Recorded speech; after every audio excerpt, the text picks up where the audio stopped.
We're doing it. We're doing it. We're making lobster mac and cheese. And I'm gonna show you how to actually make mac and cheese because I've seen the tomfoolery of mac and cheese that you guys do sometimes. And it hurts my soul. So I'm gonna show you how to actually make it. So, lobster mac and cheese. Let's go over it. Starting off with the cheese, it's very important. I got 3 different types of cheeses. First one, we got 8 ounces of Colby Jack cheese, 8 ounces of just cheddar cheese. We got 16 ounces of the magic, it's Velveeta. Now, I know Velveeta is processed cheese, I get it, and a lot of you purists are gonna go, blah, blah, blah, blah, blah. It's stupid.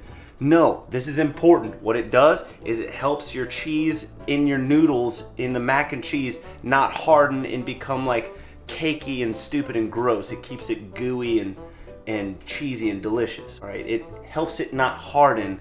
It's magic, okay? Processed cheese is magic. Just give it what it is, okay? Next up, 1 cup of milk, 1 cup of seafood stock. If you don't have seafood stock or you can't find it, you can use chicken stock, but it's just to add extra flavor because it's lobster mac and cheese, so seafood stock makes sense, okay? It's gonna add more flavor into the food. If not, use chicken stock, it's fine, doesn't matter. It's about 2 tablespoons of flour, and then you're gonna also use 2 tablespoons of butter, so equal parts butter to flour. That's gonna be for the roux to make the cheese sauce. 2 lobster tails. We got parsley for garnish, and I'm gonna throw it in there while I'm sauteing things. Fresh garlic, also for sauteing and adding in whenever we need flavor. Here we got a little salt and pepper. And for the lobster, I'm actually gonna go with a Creole seasoning or a Cajun seasoning. A lot of people might use Old Bay or something. I'm not gonna do that. I want it to be kind of a Cajun-y, spicy taste. Might even throw a little hot sauce in there. That's not up here, but it might happen. I'm gonna do a garlic shrimp saute to throw on top of the mac and cheese as a topper because it's gonna look amazing and it's probably gonna taste amazing. I'm pretty sure it's gonna be great. Oh, also noodles. This is an entire box, a regular box of elbow noodles. I don't need to teach you how to do it. I already pre-cooked it. It could be cooled, it could be chilled, it doesn't matter. The cheese sauce is gonna warm it up and we're gonna bake it. So pre-cook your noodles. Just read the directions.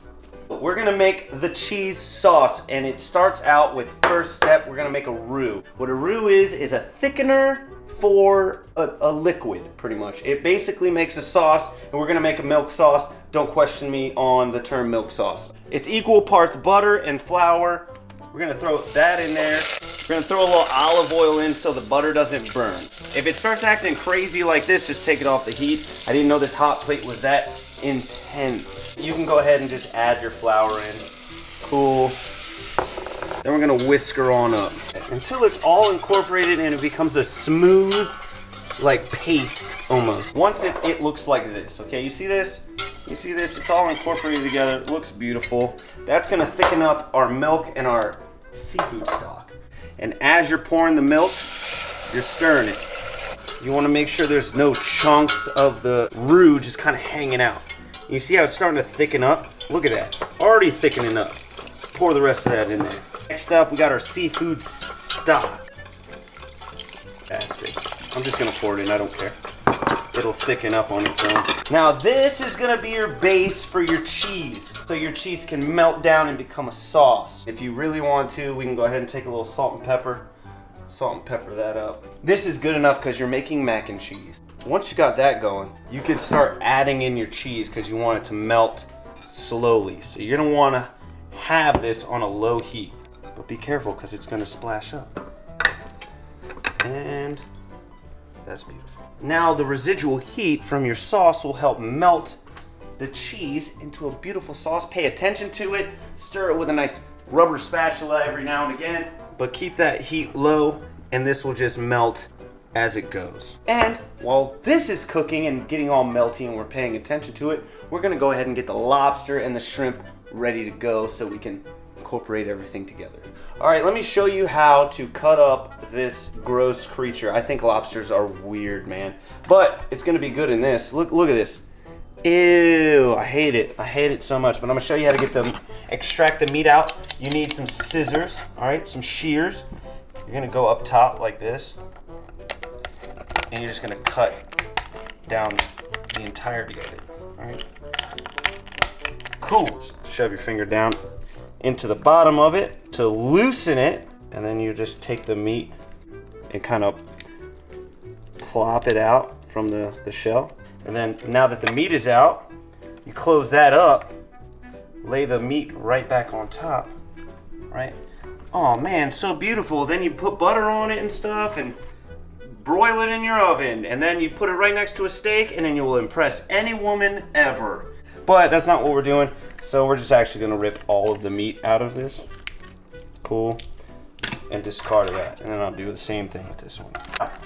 There we go. All right, so we got 2 good lobster tails right there. I'm gonna wash my hands because gross. All right, now obviously, if you're going to make this for an entire family, you're gonna wanna put a little imitation crab meat in there or something to spread it out, unless you got that kind of money. And then, you know, buy a bunch of lobster. It doesn't matter, but this is gonna be for this size thing of mac and cheese. Okay, cast iron skillet of mac and cheese, so that's enough. Lightly chop it up, just right down the middle, like that.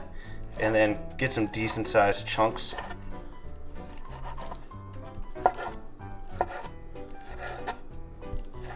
Now, we need to saute this. Get your pan decently hot. A good way to tell is throw that butter in there.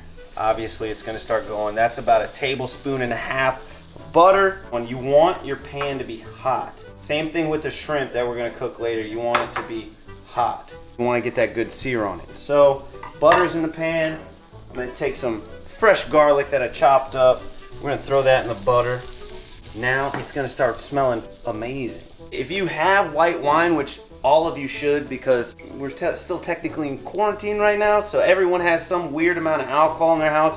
White wine, it's perfect with that for sauteing. It's amazing. So we're gonna take our lobster, right? I'm gonna take that. We're gonna throw it right into the pan with the butter and the garlic and the amazingness. Now before you touch it, you can go ahead and hit it with a little salt and pepper. Then we're gonna hit it with our Cajun seasoning. And since it's sitting here, we'll hit it with a little parsley too, because why not?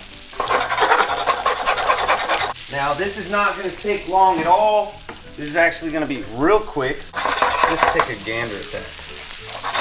Now we're gonna throw a little bit of our white wine in there, because it's just gonna make it smell amazing. Dab of hot sauce in there, just a little bit. This literally takes like a minute and a half. Once it stops being clear and starts being white, it's done. If you cook it anymore, it's gonna get tough, and you don't want that to happen. So what we're gonna do is we're gonna take everything, including the juices, because the juices are important. It's gonna add a lot more flavor to the entire dish. We're gonna take it, and I'm just gonna pour it in this bowl here, just to let it wait. Like, here you go, check, look how good that looks. All right, look at our beautiful lobster. Yes. You could eat that with some rice right now, and it would be banging, okay? I'm gonna do the exact same thing with our shrimp. This is a pound of shrimp. I'm probably not gonna do all of it, or I am gonna do all of it. I don't know, but we're gonna do the exact same thing, and this is gonna go on top of our mac and cheese because it's gonna look really good. That's why. A bit more fresh garlic in here. I'm gonna take our shrimp, drop them on in. You hear that? That's the sound you wanna hear. A little salt and pepper. Our Cajun seasoning, a little bit of our Old Bay, and of course our parsley right here. A little bit of hot sauce in there. We're gonna let that go. Shrimp is just like lobster; it cooks super fast. So once it's not gray anymore and it's turning pink, then it's done. Just a little dash. You don't want too much.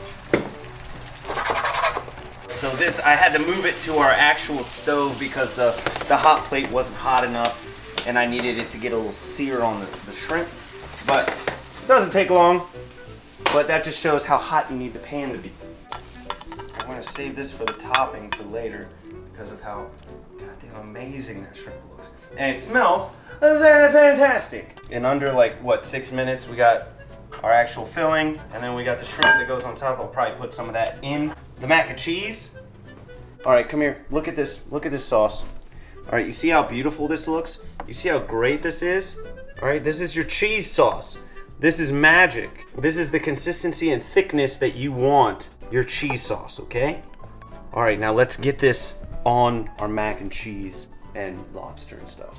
So in a separate bowl, I put our noodles because this is going to be our mixing. It's easier to mix this than in a pot. Mixing it in a bowl, it's way better. And then I'm just going to start drizzling some of the cheese down in there until I feel like it's right. You don't want it to be soup, but you don't want them to be dry either. And then every once in a while, just kind of mix that up there. Needs more cheese for sure. This is the way you want your mac and cheese to look before you put it in the oven. Gooey and amazing. So next up, we have our lobster plus all our delicious juices. That's going in here too. All right, we're gonna, oh, look at that. Looks great. We're gonna lightly fold this. Just for good measure, let's throw a couple shrimp in there. We don't need all them shrimp for the top. That looks good. A couple more shrimp. So now it's shrimp and lobster, mac and cheese. Look at that. That's the way you want it to be. Right there. Oh boy. Go ahead and pour this into our cast iron skillet. Look at that shrimp down in there. That lobster. Try and get all this out. Just form it. You see this dedication? See this dedication? All right, so I just grated some fresh cheese because it needs to go on top of here, all right? We just need to coat it. Not that much, it doesn't need to be crazy. Also, I didn't feel like grating this cheese that much, but there needed to be some on the top here. Not this giant chunk here. We're gonna take the rest of our shrimp and I'm gonna place it on top here as a nice garnish. Ow, this shrimp is hot. Sick. You need some cold pizza cheese because I had it in the fridge and that's just gonna look really good on that shrimp. Check it. And you wanna know what? It's cheese, so who cares? I'm gonna throw that on there. Then we're gonna top the whole thing with a little panko breadcrumbs because that's what people do, I guess. I don't normally do it, but I hear people do that. So we're gonna add some to the top of the mac and cheese before we throw it in the broiler. All right, now she's gonna go into the broiler for, I don't know, like 5 minutes or something until it's browned. All right. Right out of there, it took about 5 minutes. Just wanted to get a little brown on top, okay? Now we're gonna take ourselves a little parsley. We're gonna sprinkle a little parsley on it because why? It makes it look even better. Unless you're from St. Mary's County, and then I can also hear people go, well, what the hell's that green stuff they're putting on that? And there we go. All right, that's your lobster shrimp mac and cheese, baked mac and cheese, and it looks and smells delicious. I'm just looking at it. It just looks so good. Is it gonna be great? Of course it is. Of course it is. I'm sorry, but it's all beat up because we had to take photos. I haven't had any of it yet, and I see this, you see this nice piece of lobster right there? I'm gonna have a piece of shrimp. We're gonna try some of the macaroni right there. It's so cheesy. You see how it's still gooey? And that's the way the mac and cheese is supposed to be. It shouldn't be hard.